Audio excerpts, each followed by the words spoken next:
Hi అండి, ఇవాళ వీడియోలో నేను బేసిక్ ఎలక్ట్రికల్ ఇంజనీరింగ్ గురించి మాట్లాడతాను. If in case video lengthy అనిపిస్తే I will do part 1 and part 2. Okay, but I will tell you what are the basic elements are involved. ఓకేనా, and వాటి units ఏంటి, వాటి డెఫినేషన్స్ ఏంటి. ఇఫ్ ఇన్ కేస్ మీరు video చూసిన తర్వాత ఇంకా డీటెయిల్గా కావాలంటే please ping me in the comments. నేను దానికి తగ్గట్టుగా ఇంకా డీటెయిల్గా వీడియో చేయడానికి ట్రై చేస్తాను. బట్ ఇప్పటికైతే ఒక బేసిక్ ఓవర్ వ్యూ ఇద్దామని ప్లాన్ చేశాను. సో దట్ మీరు అట్లీస్ట్ వాటిని రిఫర్ చేస్తే మీకు బేసిక్ మీద ఎక్కువ గ్రిప్ అనేది వస్తుంది. సో ఎందుకు అంటే ఇన్ కేస్ ముందు ఫర్దర్గా మనం ప్రాబ్లమ్స్కి వెళ్ళినప్పుడు మనకు బేసిక్ మీద గ్రిప్ లేదనుకో ఆ ప్రాబ్లమ్స్ అన్నీ కూడా మనకు చాలా కాంప్లికేటెడ్గా అనిపిస్తాయి. సో అందుకనే బేసిక్స్ మీద కాన్సన్ట్రేట్ చేద్దామని ఇవాళ ఈ వీడియో చేస్తున్నాను. ఓకే, సో ఫస్ట్ మనకి మెయిన్గా ఎలక్ట్రికల్ 3 ఎలిమెంట్స్ ఉంటాయి.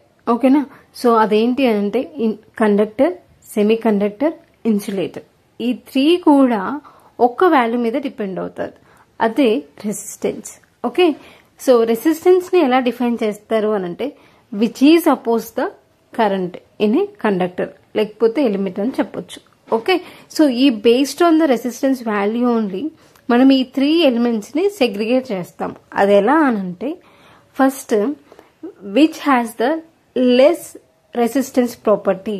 Okay, means which is able to allow the current flow in that element. Okay, those are segregated into conductor. Example, aluminium and copper. Next వచ్చేసి resistance properties మీడియంగా ఉన్న వాటిని semi conductor అంటాము. Okay, so next వచ్చేసి insulator. Insulator అంటే it is has the high resistance properties. It doesn't allow the current flow in that. Okay, so those elements we can call as insulators. Example, mica and rubber. Okay, next terms వచ్చేసి potential difference and EMF. రెండు కూడా చాలా ఫిమిలియర్గా ఉంటాయి, but there is the difference. First మనం potential difference గురించి మాట్లాడుకుందాం. Okay, so ఇక్కడ 2 charger bodies తీసుకున్నాం. ఓకేనా, సో ఈ 2 చార్జర్ బాడీస్కి పొటెన్షియల్ డిఫరెన్స్ ని ఎలా క్యాలిక్యులేట్ చేస్తాము అని అంటే okay, each charger body has their own potential value. Okay, for example first one 12 volts అనుకుందాం, సెకండ్ వన్ 10 volts అనుకుందాం. ఈ రెండింటి మధ్య డిఫరెన్స్ ఎంత? 2 volts. సో ఇదే potential difference. Okay, the potential difference between the 2 bodies we can consider as a potential difference. Next one is EMF.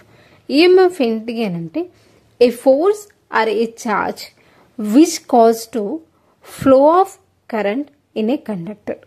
Okay, it's called EMF.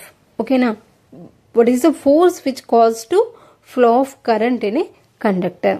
Okay, so what is the abbreviation ante electromotive force.